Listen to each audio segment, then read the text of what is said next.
So a great shot there, looking back from Matt Selden. Last time out, we had a bit of a disorganised rolling start. This time, it looks like Matt Selden and Michael Leonard have got the grid nicely controlled. They're released and they charge down towards Rich's corner at a high rate of knots. And some contact early. Marco Pollard has been pushed into the wall.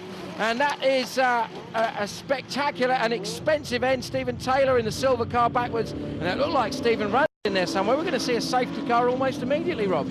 I think it's probably a combination of the amount of damage that's been done. They need to check the barriers as well, of course, Rob, when you've got fairly powerful cars clattering into, whereas here you can see what happened. They just squeezed into each other, fell over one another. David Back also made some contact there. Yes, David Back was hit from behind by Stephen Taylor, but we saw the initial contact, accidentally, of course, between Bob Lyons and Marco Pullen. Well, fortunately, it looks like everybody's okay. Some damaged cars, some damaged egos. Racing is going to continue once again. Selden and Lyons lead them away. Look like Lyons perhaps had the better of the starts that time. We're going to watch with interest as they charge down towards Rich's. It does look like, though, that Selden has managed to re-establish himself at the head of the field as we see the 7 car. And that's an interesting mixture of cars. That's what makes the GT Cup so impressive and so exciting to watch. But this man, Matt Selden's got his head down already. Yes, and he's got to defend hard from Leonard. Remember, Selden's strong points will be through the corners. The M3's not quite as fast as the Porsches in a straight line, but he's doing a good job so far as they come down the Revit straight for the first time and into the S's. Yeah, very, very late on the brakes. Very difficult corner, especially in a Porsche, because you've got the engine sitting so far at the back. Different names and some different manufacturers represented, Rob.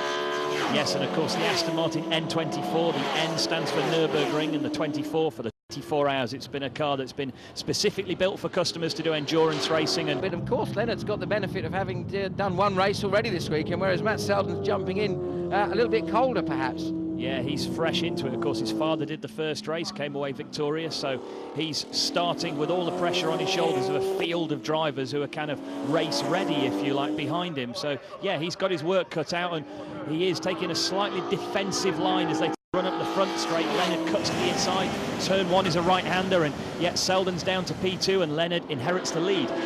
Yeah, you could see, you mentioned earlier, the difference in performance seems to be that the BMW with its fat tyres and a fantastic chassis seems to be a little bit quicker through some of the fast corners here. The Porsche, once it's got its traction working for it, where one of the major advantages of the Porsche, of course, being is that traction, as we see. Dreelan having a spin while he had contact with his friend Bob Lyons earlier on. Aston Martin of Goff making his way through there.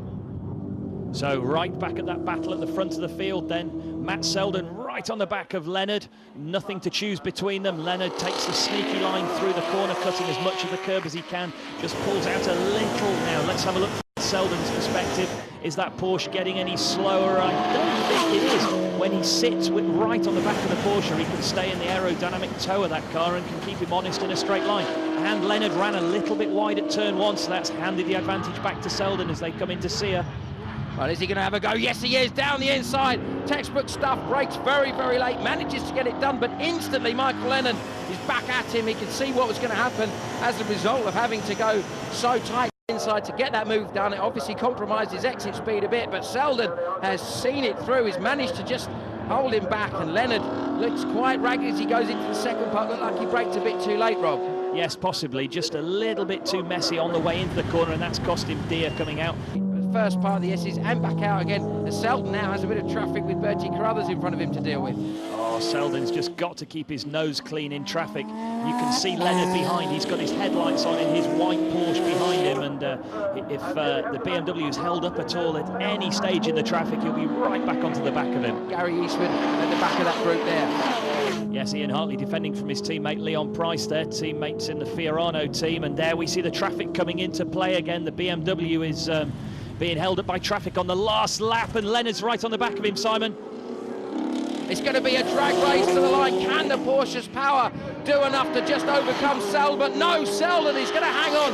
It's going to be a superb double victory this weekend as the scrap...